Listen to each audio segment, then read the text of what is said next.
નમસ્કાર વિદ્યાર્થી મિત્રો। તો ધોરણ 11 સાયન્સ ભૌતિક વિજ્ઞાનમાં આપણે ચેપ્ટર નંબર 2 ચાલી રહ્યું છે, જે છે આપણું ચેપ્ટર એકમ અને માપન। તો આ એકમ અને માપન ચેપ્ટરમાં જે આપણે પાછળ સ્વાધ્યાય આપેલું છે એ સ્વાધ્યાયનું આપણે આજે 2.5 નંબરનો એક્ઝામ્પલ જોવાના છીએ, બરાબર। તો આ 2.5 જે આપણે સ્વાધ્યાયમાં દાખલો આપેલો છે એ આપણે સોલ્યુશન મેળવશું અને આ જ દાખલાના રિલેટેડ આપણે થિયરી છે એનો પણ આપણે શું કરી રહ્યા છીએ, અભ્યાસ કરી રહ્યા છીએ। તો આજે આપણે જોઈએ સ્વાધ્યાય 2.5। તો રકમ વાંચતા જશું અને એનું સોલ્યુશન આપણે મેળવતા જઈશું। તો સૌથી પહેલા શું કીધું છે, જો કે લંબાઈનો નવો એકમ એવી રીતે પસંદ કરવામાં આવે છે। શું કરવાનું છે અહીંયા કે લંબાઈનો એક નવો એકમ પસંદ કરવાનો છે કે શૂન્યાવકાશમાં પ્રકાશની ઝડપ 1 એકમ થાય। અહીંયા શૂન્યાવકાશમાં પ્રકાશની ઝડપ કેટલી લેવાની છે, 1 એકમ થાય। તો આપણને બધાને ખબર જ છે કે શૂન્યાવકાશમાં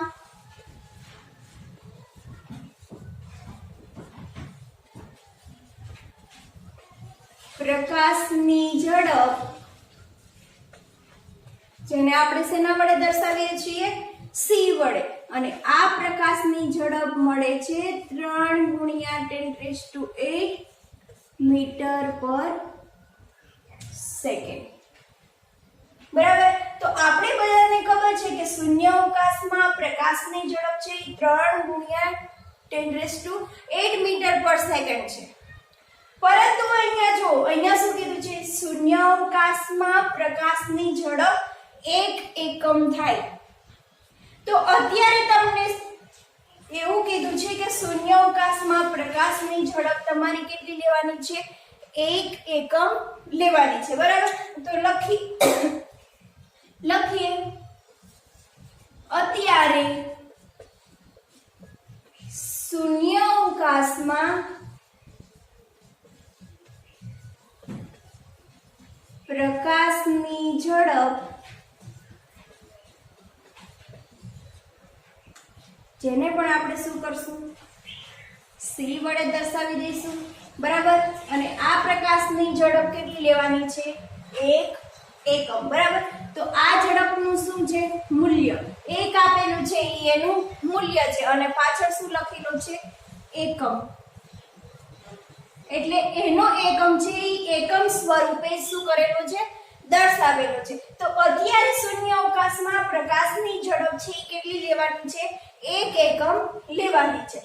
જો પ્રકાશને સૂર્ય અને પૃથ્વી વચ્ચેનું અંતર કાપતા 8 મિનિટ અને 20 સેકન્ડ લાગતી, શું કીધું, પ્રકાશને સૂર્ય અને પૃથ્વી વચ્ચેનું જેટલું અંતર છે એ અંતર કાપવા માટે કેટલો સમય લાગે છે, 8 મિનિટ અને 20 સેકન્ડ લાગે છે, બરાબર।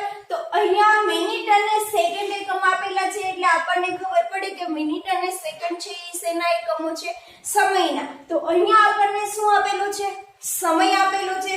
તો બીજી વાત આપણને આપેલી છે કે પ્રકાશને સૂર્ય અને પૃથ્વી વચ્ચેનું અંતર કાપતા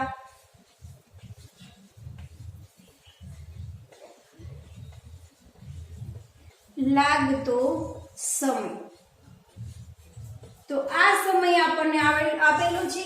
તો સમયને આપણે શેના વડે દર્શાવીશું, t વડે, બરાબર। તો સમય t બરાબર કેટલું આપેલું છે, 20 મિનિટ, 8 મિનિટ અને 20 સેકન્ડ। હવે આ જે 8 મિનિટ અને 20 સેકન્ડ છે બંને છે એ અલગ અલગ એકમમાં આપેલા છે। તો આ સમયને આપણે કોઈ પણ એક એકમમાં દર્શાવી શકીએ, બરાબર। તો અત્યારે આ સમયને આપણે શેમાં દર્શાવવું છે, તો આ સમયને આપણે અત્યારે દર્શાવીશું સેકન્ડમાં, બરાબર। તો આ સમયને સેકન્ડમાં દર્શાવવા માટે આપણે 8 મિનિટને શેમાં ફેરવવી પડશે, સેકન્ડમાં ફેરવવી પડશે। તો આપણે બધાને ખબર છે કે 1 મિનિટ બરાબર કેટલી સેકન્ડ થાય, 60 સેકન્ડ. તો 8 મિનિટ બરાબર કેટલી સેકન્ડ થાય? તો 8 મિનિટ બરાબર 8 ગુણ્યા 60 સેકન્ડ. અને બીજી કેટલી આપેલી છે? 20 સેકન્ડ. તો આ જે આખો સમય છે એ તમને શેમાં મળી ગયો? સેકન્ડમાં મળી ગયો. હવે આ 8 ગુણ્યા 60 કરશો તો કેટલા મળશે? 480 સેકન્ડ. અને એમાં પ્લસ કેટલી સેકન્ડ છે? 20 સેકન્ડ. તો એનો શું થશે? સરવાળો. 8 મિનિટ છે એની સેકન્ડ છે 480 અને એમાં બીજી 20 સેકન્ડ થાય છે એટલે એ 20 સેકન્ડ ને આપણે શું કરશું? પ્લસ. બરાબર. તો અહીંયા ટોટલ કેટલી સેકન્ડ મળે છે? 480 પ્લસ 20 એટલે કેટલી મળશે ટોટલ? 500 સેકન્ડ. તો આ જે પ્રકાશ છે ઈ પ્રકાશને સૂર્ય અને પૃથ્વીનું અંતર કાપતા લાગતો સમય કેટલો થશે? 500 સેકન્ડ થાય છે. બરાબર. અહીંયા સુધીની વાત થઈ ગઈ.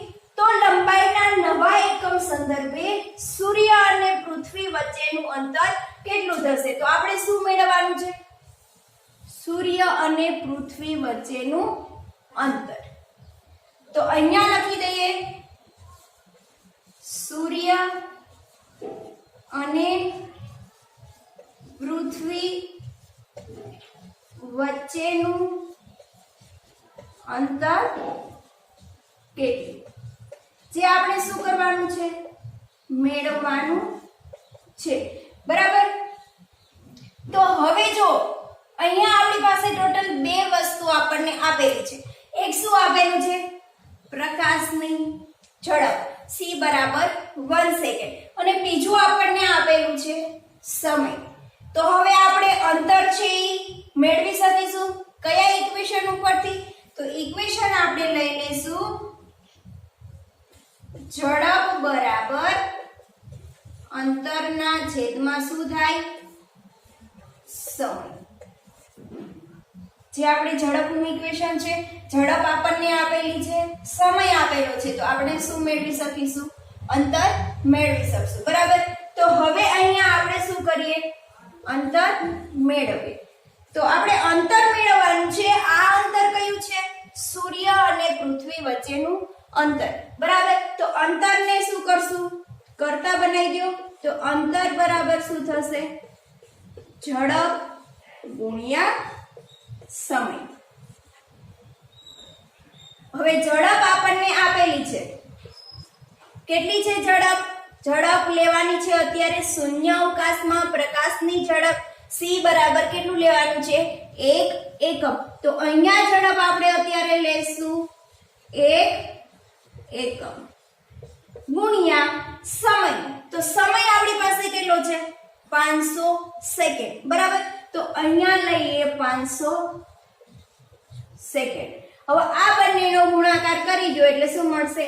500 ગુણ્યા 1 એટલે શું મળશે? 500. હવે અહીંયા છે સેકન્ડ અને અહીંયા પાછળ શું આવશે? એકમ. આ તમને શું મળી ગયું? અંતર. તો આ જે અંતર આપણને મળ્યું છે એ અંતર કેટલું મળે છે?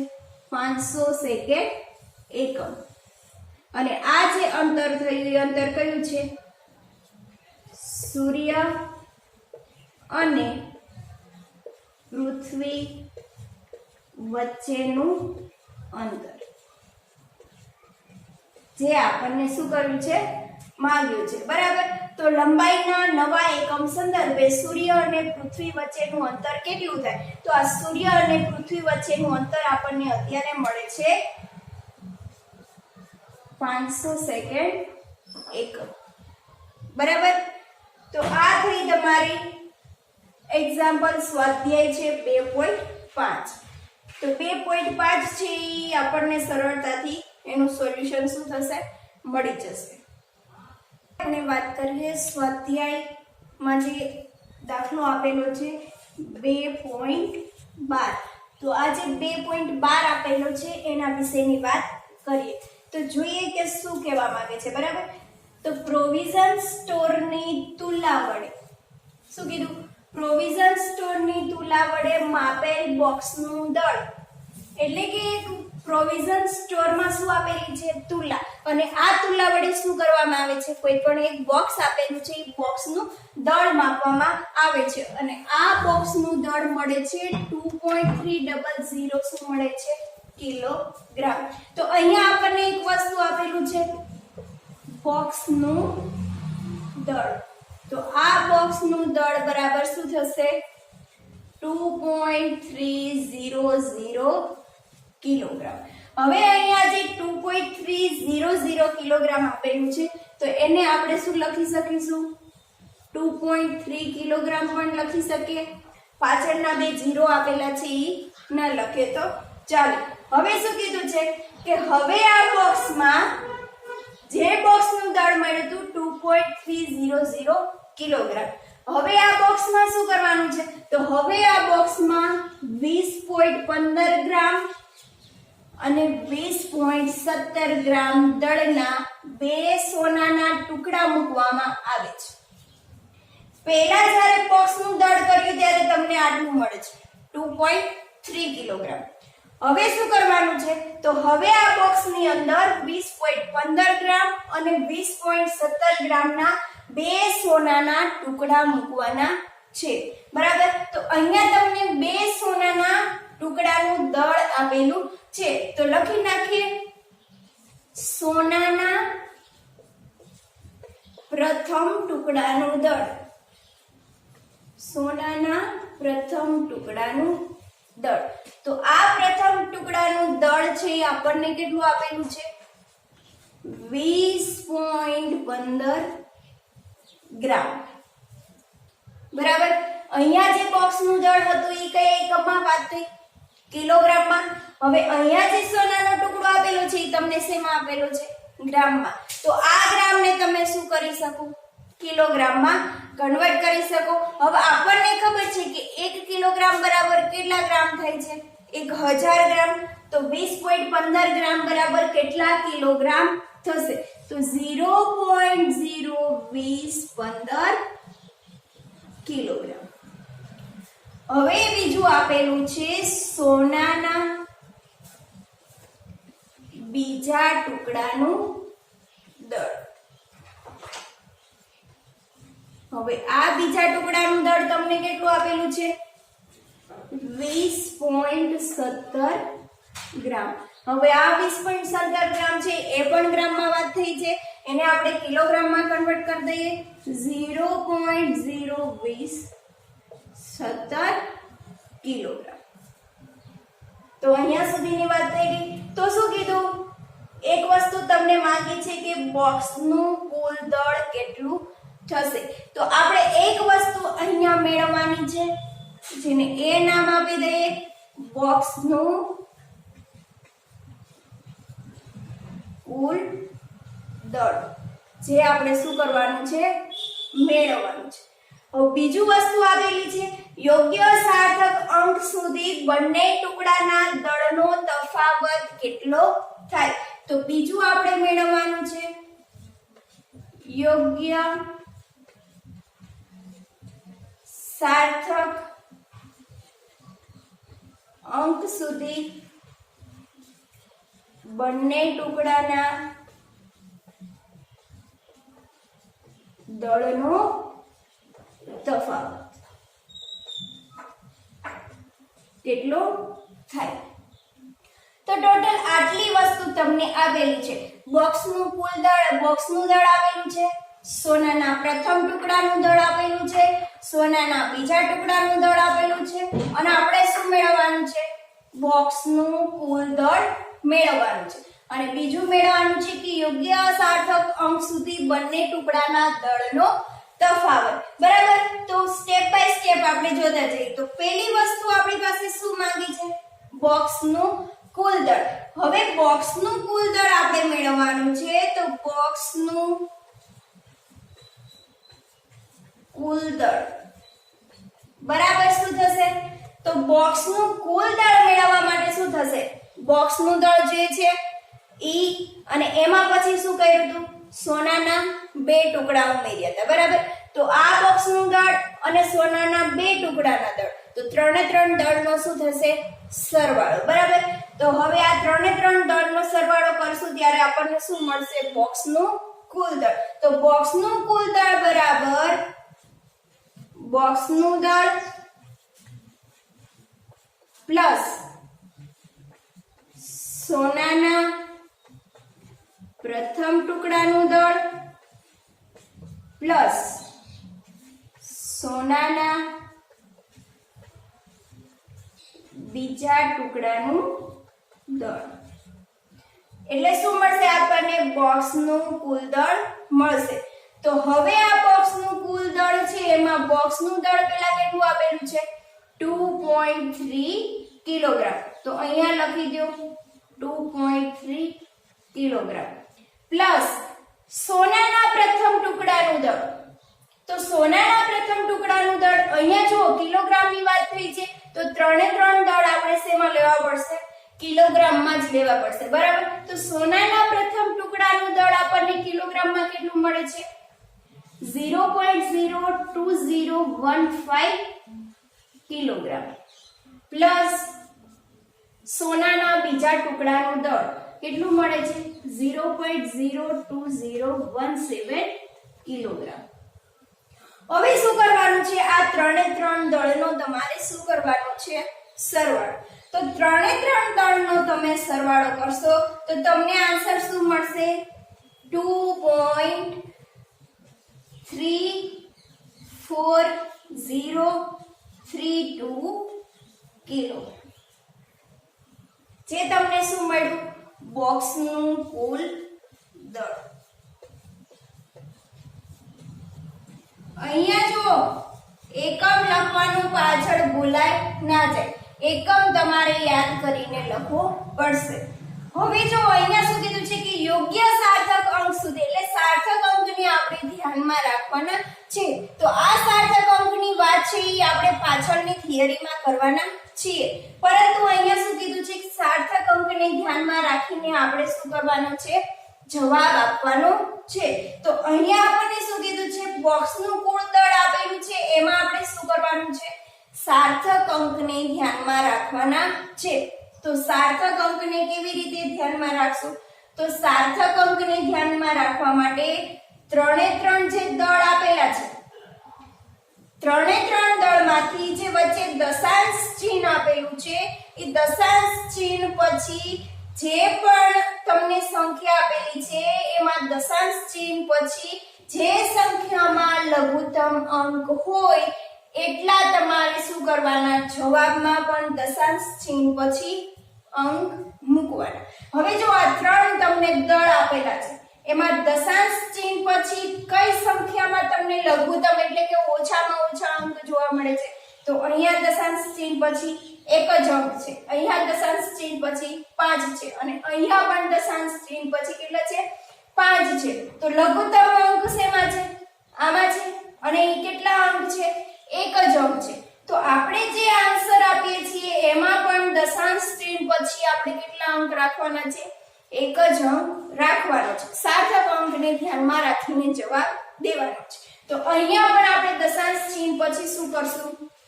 એક જ અંક મૂકશું. એટલે આન્સર શું મળશે? 2.3 કિલોગ્રામ. જે આપણને શું મળ્યું? બોક્સનું કુલ દળ. હવે જુઓ બીજું શું માંગ્યું છે? તો બીજું તમને બી માંગ્યું છે કે યોગ્ય સાર્થક અંક સુધી બંને ટુકડાના દળનો તફાવત કેટલો થશે? બરાબર. તો બંને ટુકડાના દળનો તમારે શું કરવાનો છે? તફાવત મેળવવાનો છે. તો જોઈએ બંને ટુકડાના દળનો તફાવત. તો બંને ટુકડાના દળનો તફાવત માંગેલો છે. તો તફાવતમાં શું થશે? મોટી સંખ્યામાંથી નાની સંખ્યા બાદ થશે. તો અહીંયા બંને ટુકડાના દળનો તફાવત માંગ્યો છે તો આપણે શું કરશું?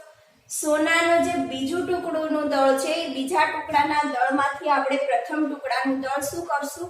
બાદ કરશું. એટલે બંને ટુકડામાં કેટલો તફાવત છે એ તમને જોવા મળશે. તો બંને ટુકડાના દળનો તફાવત બરાબર બીજા ટુકડાનું દળ માઈનસ પ્રથમ ટુકડાનું દળ. એટલે આ તમને શું મળશે? બંને ટુકડાના દળનો તફાવત. હવે આ બંને ટુકડાના દળનો તમને તફાવત માંગેલો છે, તો બંને ટુકડાના દળ છે તમને ગ્રામમાં પણ આપેલા છે, કિલોગ્રામમાં પણ આપેલા છે. તો પહેલા આપણે ગ્રામમાં જોઈ લઈએ. તો ગ્રામમાં જોવા જઈએ તો બીજા ટુકડાનું દળ કેટલું છે? 20.17 ગ્રામ માઈનસ પ્રથમ ટુકડાનું દળ કેટલું છે? 20.15 ગ્રામ. હવે 20.17 ગ્રામ માઈનસ 20.15 ગ્રામ એટલે આન્સર શું આવશે? 0.02 ગ્રામ. બરાબર. આ જે તમને તફાવત મળ્યો છે કયા એકમમાં મળશે? ગ્રામમાં. તો આ શું થઈ ગયું? બંને ટુકડાના દળનો તફાવત. હવે અહીંયા શું કીધું છે? જો યોગ્ય સાર્થક અંક સુધી, એટલે અહીંયા તમારે શું ધ્યાનમાં રાખવાનું છે? સાર્થક અંકને ધ્યાનમાં રાખવાનો છે. તો અહીંયા તમારે જવાબમાં સાર્થક અંકને ધ્યાનમાં રાખવા માટે તમારે શું જોવું પડશે? બંને ટુકડાના દળ જોવા પડશે. તો જો આ ટુકડામાં દશાંશ ચિહ્ન પછી કેટલા અંક છે? 2.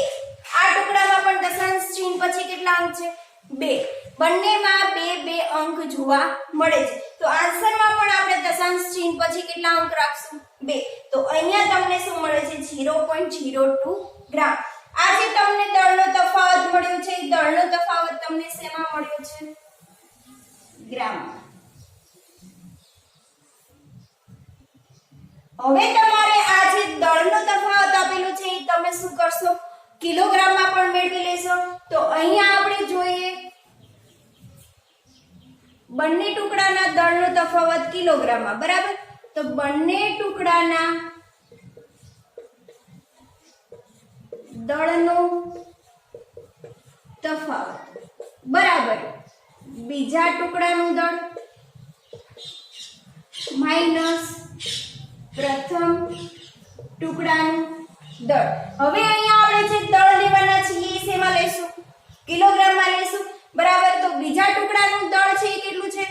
0.02017 કિલોગ્રામ માઈનસ અહીંયા જો શું છે? 0.02015 કિલોગ્રામ. હવે આનો આન્સર શું મળશે? તો 0 0 એટલે 0, પોઈન્ટ 0 0 એટલે 0, 2 માંથી 2 જાય એટલે 0, 1 માંથી 1 જાય એટલે 0, 0 માંથી 0 જાય એટલે 0 અને 7 માંથી 5 જાય એટલે 2. પાછળ શું આવશે? એકમ કિલોગ્રામ. આ જે તમને બંને ટુકડાના દળનો તફાવત મળ્યો છે એ શેમાં મળશે? કિલોગ્રામમાં. અને આ જે આપણે મેળવ્યો છે એ શેમાં મેળવીએ છીએ? ગ્રામમાં. તમે ગ્રામમાં મેળવી શકો છો, કિલોગ્રામમાં પણ મેળવી શકો છો. અત્યારે આપણે બંને લઈને સોલ્વ કર્યું છે. હવે જો આમાં શું કરવાનું છે? સાર્થક અંકને ધ્યાનમાં રાખીને આપણે શું કરવાનો છે? જવાબ આપવાનો છે. તો અહીંયા સાર્થક અંકને ધ્યાનમાં રાખીને જો દશાંશ ચિહ્ન જે આપેલા છે, અહીંયા દશાંશ ચિહ્ન છે, અહીંયા પણ દશાંશ ચિહ્ન છે. તો દશાંશ ચિહ્ન પછી કઈ સંખ્યામાં લઘુત્તમ અંક છે? તો આ દશાંશ ચિહ્ન પછી આ સંખ્યામાં કેટલા અંક છે? 5. અહીંયા પણ દશાંશ ચિહ્ન પછી કેટલા અંક છે? 5. તો આન્સરમાં પણ શું આવશે? દશાંશ ચિહ્ન પછી કેટલા અંક આવશે? 5. તો અહીંયા આપણે દશાંશ ચિહ્ન પછી કેટલા અંક છે? 5. તો આ જે યોગ્ય સાર્થક અંકને ધ્યાનમાં રાખીને આપણે શું મેળવ્યું? બંને ટુકડાના દળનો તફાવત. અને આ બંને ટુકડાના દળનો તફાવત છે એ આપણે ગ્રામમાં પણ મેળવ્યો અને શું કર્યું? કિલોગ્રામમાં પણ મેળવ્યો. તો અહીંયા આપણે ટોટલ 2 વસ્તુ માંગી હતી. એક માંગ્યું હતું બોક્સનું કુલ દળ જે આપણે મેળવી લીધું, અને બીજું માંગ્યું હતું બંને ટુકડાના દળનો તફાવત મેળવવો. એટલે આપણને ખબર છે કે મોટી વસ્તુમાંથી નાની વસ્તુ બાદ કરો એટલે શું મળે? કે બંને વચ્ચેનો કેટલો તફાવત છે એ આપણને જાણવા મળે. તો અહીંયા આપણે ટોટલ 2 વસ્તુ માંગી હતી અને બંને વસ્તુ આપણે શું કરી છે? ડિરાઈવ કરી છે. તો આ હતું આપણું સ્વાધ્યાય 2.12 કે જે આપણે દળની થિયરી ભણી ગયા છે. તો દળના રિલેટેડ જ આ એક્ઝામ્પલ તમને આપેલું હતું.